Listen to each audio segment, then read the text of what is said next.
My name is Arthur Pendelton. I am 84 years old, and I am writing this because the doctors told me I have less than 3 months to live. For 30 years I worked as a Level 5 logistics coordinator at the Dulce underground facility in New Mexico. Officially, my job didn't exist. My salary was paid through black budget defense contracts that never passed through Congress. Every document I ever signed had a mandatory execution clause if breached. But the people who could punish me are already dead.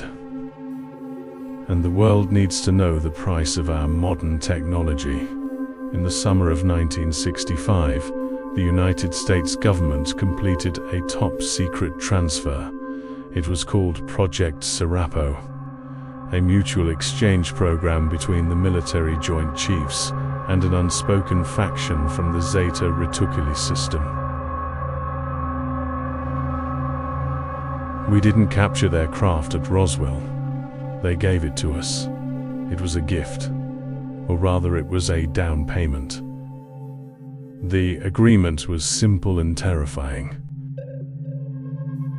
They provided us with advanced microprocessors, fiber optics, and anti-gravity propulsion data. In exchange, we allowed them to establish underground deep-crust installations in desolate areas of the American Southwest. But that wasn't all. The contract required a human component. 12 military specialists were selected to board an alien vessel and travel to their home world for a 10-year observation mission. 10 men, 2 women. All of them were top-tier scientists, engineers, and pilots. All of them had their identities completely erased from federal records.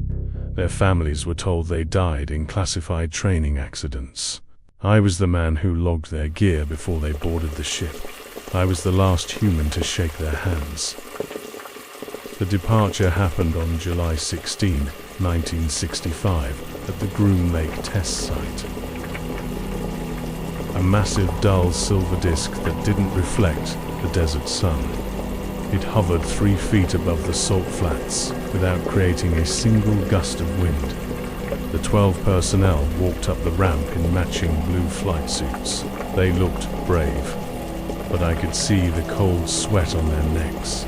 The ramp closed without a sound. The craft shot directly into the upper atmosphere in less than a fraction of a second, leaving a faint smell of ozone in the desert air. They were scheduled to return in 1975, exactly 10 years later. For 10 years, the military monitored the deep space telemetry, waiting for the signal. We built underground bunkers, expecting our heroes to return with world-changing knowledge. But when 1975 arrived, the sky remained empty. 1976 passed, then 1977. The Pentagon began to realize they had been deceived until December of 1978, when an unscheduled object entered the radar tracking networks over Alaska. It bypassed every air defense grid and landed exactly where it had departed 13 years prior. I was part of the recovery convoy that rushed out into the salt flats that night. The temperature was below freezing, but the sand around the craft was boiling hot. The boarding ramp lowered slowly, dripping thick black condensation onto the ground. But the 12 people who stepped off that ship were no longer human. Only 3 of them walked down that ramp. Out of the 12 specialists we sent into the dark, only 3 returned. Captain Thomas Moore, Lieutenant Sarah Jenkins, and Dr. David Reed. The other 9 were gone. When I say they walked, I mean their bodies moved forward, but the mechanics of their steps looked completely wrong, like someone else was pulling their muscles with invisible strings. Their blue flight suits were pristine. No dust, no wrinkles, no signs of wear after 13 years in deep space. But their skin was translucent. You could see every vein pulsing with a faint, dark fluid beneath the surface. Their eyes were wide open and fixed on the horizon. They didn't blink once as they approached our perimeter line. General Carson stepped forward to welcome them back. He reached out his hand to Captain Moore. Moore didn't take it.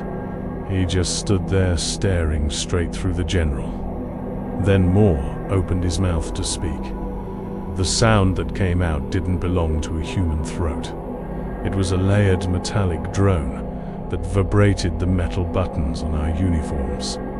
The voice said, "The exchange has reached structural balance. The assets have been assimilated." Sarah Jenkins began to laugh. A quiet, rhythmic, mechanical laugh that didn't stop for 3 minutes straight. Her jaw moved up and down, but her eyes remained completely dead. We immediately quarantined the 3 survivors in a subsurface bunker at Sector 4. They didn't require food. They didn't require water. They didn't sleep. For 72 hours, they just stood in the center of their concrete cells facing north. Whenever a medical officer entered the room to draw blood, the ambient temperature dropped instantly. The blood we pulled from them wasn't red. It was a heavy black oil that dissolved plastic syringes within seconds. On the 4th night, Dr. Reed spoke his first coherent words to a human technician. He asked for me by my logistics serial number. I went down to his isolation cell alone against medical protocols. He was sitting on the edge of the steel cot, staring at the bare concrete wall. When I entered, he didn't turn his head. He whispered my name, Arthur. His voice sounded like a dying radio signal fading into heavy static. He said they didn't take us to a planet. There is no world in Zeta Reticuli. It is a massive hollow structure moving through the dark between stars. A breeding machine for millions of consciousness packets. He told me the other 9 specialists weren't dead. Their brains had been harvested and integrated into the navigation grid of the sphere.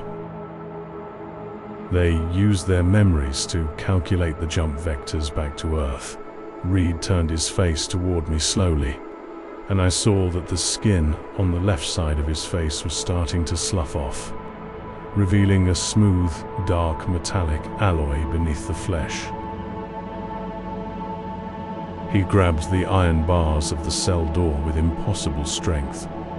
The heavy metal began to bend and deform under his fingers. He leaned close and whispered the real reason for the Treaty of 1965. The advanced tech they gave us wasn't for our progress. It was a tracking beacon. Every computer chip, every fiber optic line we built with their data was a signal. And now the signal has been received. The entities we traded with are not tourists.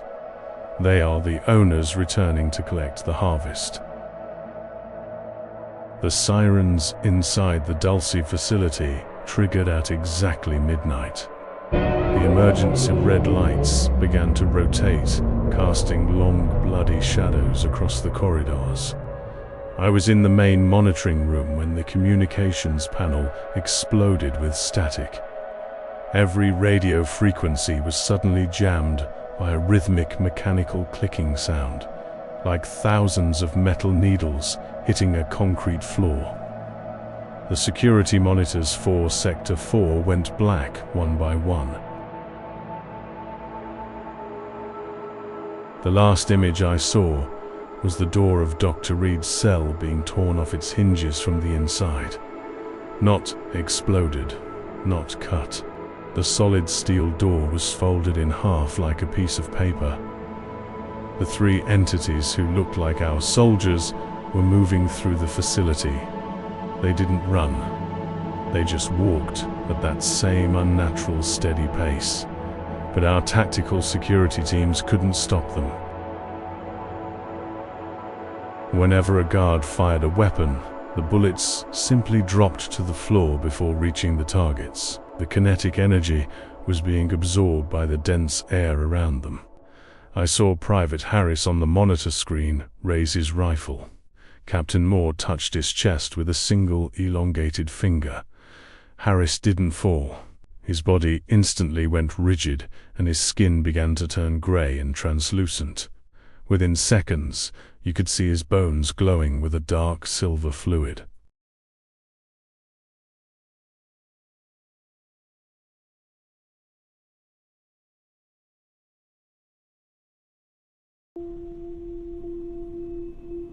He turned around and began walking behind Moore with the same mechanical steps. They weren't killing our men. They were converting them into more assets for the grid. General Carson ordered a complete sealing of the lower levels. They flooded the sectors with neurotoxic gas, a chemical agent designed to liquefy human lungs in seconds. I watched through the thick observation glass as the green gas filled the hallway. The 3 converted specialists walked through the vapor without a single cough. Their lungs didn't breathe the gas because they didn't require oxygen anymore. The metal alloy beneath their skin was expanding, covering their faces like smooth masks. Then Captain Moore stopped right in front of the observation window where I was standing. He looked directly at me through the reinforced glass. He raised his hand and pressed his metallic palm against the window. The glass didn't shatter. It began to melt, turning into a thick black liquid that smelled like ozone. A voice echoed inside my skull, cutting through the sound of the alarms. It said, "The contract allows for full asset recovery. Your leaders signed the documents in 1965.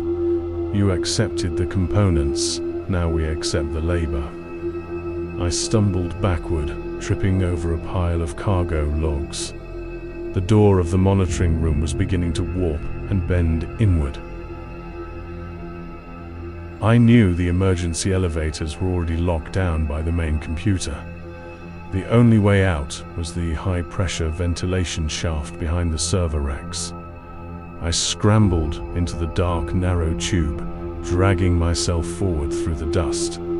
Behind me, I heard the heavy steel door of the monitoring room crash to the floor, followed by that quiet, rhythmic, mechanical laugh of Sarah Jenkins.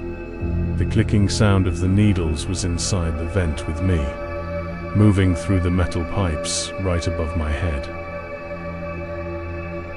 I climbed for what felt like hours until I reached the surface, exhaust great in the desert. When I kicked the grate open and scrambled out onto the Nevada sand, the night sky was gone. Floating directly above the Dulce base was a shadow miles wide. It had no lights, but it was blocking out every star in the galaxy, and thousands of thin black liquid cables were descending from its core straight into the earth.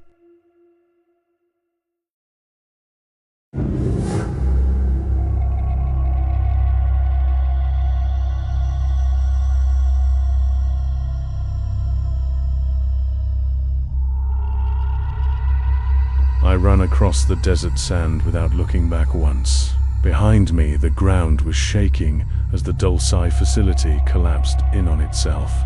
The massive shadow in the sky didn't make a sound.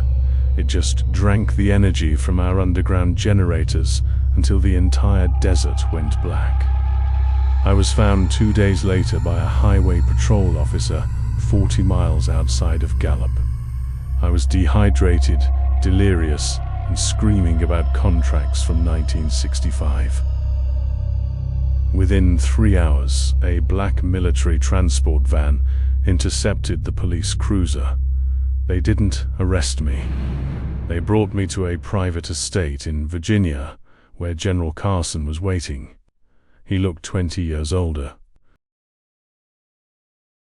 His hands were shaking as he poured 2 glasses of scotch. He told me the incident at Dulce had been officially categorized as an underground gas explosion.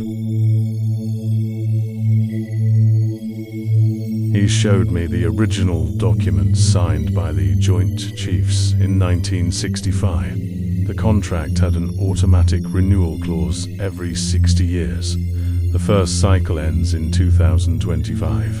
He leaned close and told me the terrifying truth about our modern world. The microprocessors in our phones, the fiber optics in our internet, the stealth coating on our bombers. None of it belonged to us, we were just leasing it.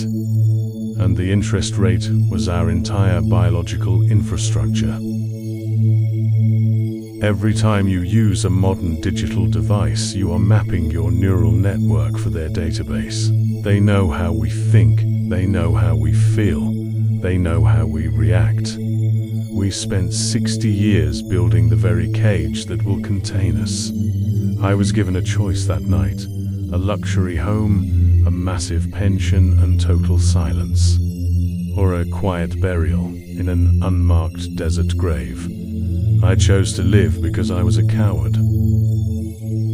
I spent 40 years pretending the sky was just blue and the stars were just cold rocks. But the 60-year deadline has arrived. The contract is expiring. Over the last few months, I have been watching the news from my bedroom window. The satellites are failing. The global networks are glitching out for hours at a time. The government says it is solar flares, but I know what it really is. The owners are checking the inventory.